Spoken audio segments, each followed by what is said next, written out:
On nous demande souvent quel est le niveau d'éducation requis pour postuler à un emploi au Canada.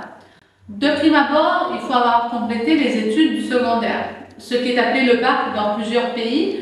Donc, c'est normalement le niveau de scolarité minimum auquel s'attend l'employeur. Après, bien sûr, il y a des emplois spécialisés qui demandent bien sûr un diplôme universitaire.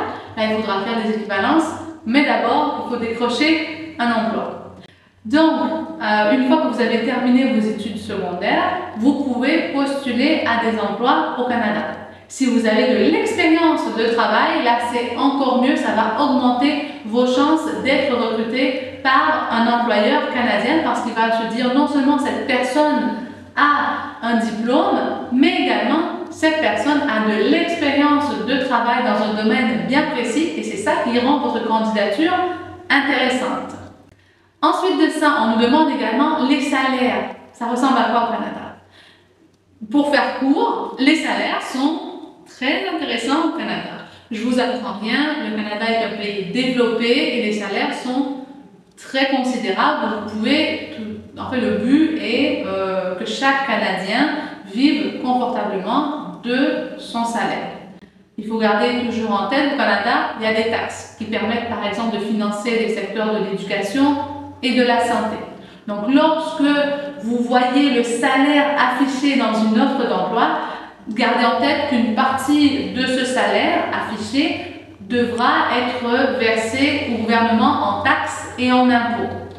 Donc vous devez en tenir compte lorsque vous postulez et lorsque vous arrivez au Canada et que vous avez vos premières payes de la part de votre employeur. Donc, en termes de salaire, là on va parler en dollars canadiens. Vous pouvez faire la conversion de dollars canadiens à votre monnaie locale pour avoir une idée de combien vous allez gagner au Canada. Donc, le salaire minimum au Canada, il est fixé par les provinces. Donc, chaque province canadienne a un salaire minimum. Et bien sûr, dans les grandes villes où le coût de la vie est plus élevé, le salaire minimum, il est revu à la hausse par la plupart des employeurs. Donc, gardez également en tête que les salaires peuvent être des salaires horaires. Donc, c'est un salaire par heure de travail que vous avez travaillé. Donc, par exemple, pour un emploi de caissier au supermarché, c'est pas rare de voir des emplois à 12 ou 13 dollars de l'heure. Donc c'est déjà un salaire qui est intéressant. Et ça, c'est pour des emplois qui sont en tout début de carrière.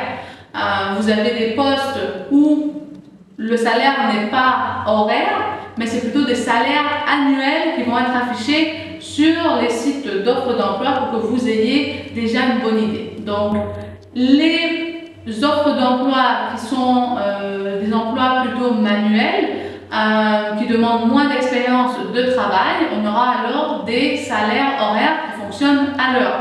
Salaire horaire qui va être entre 12 et peut-être 30 dollars de l'heure.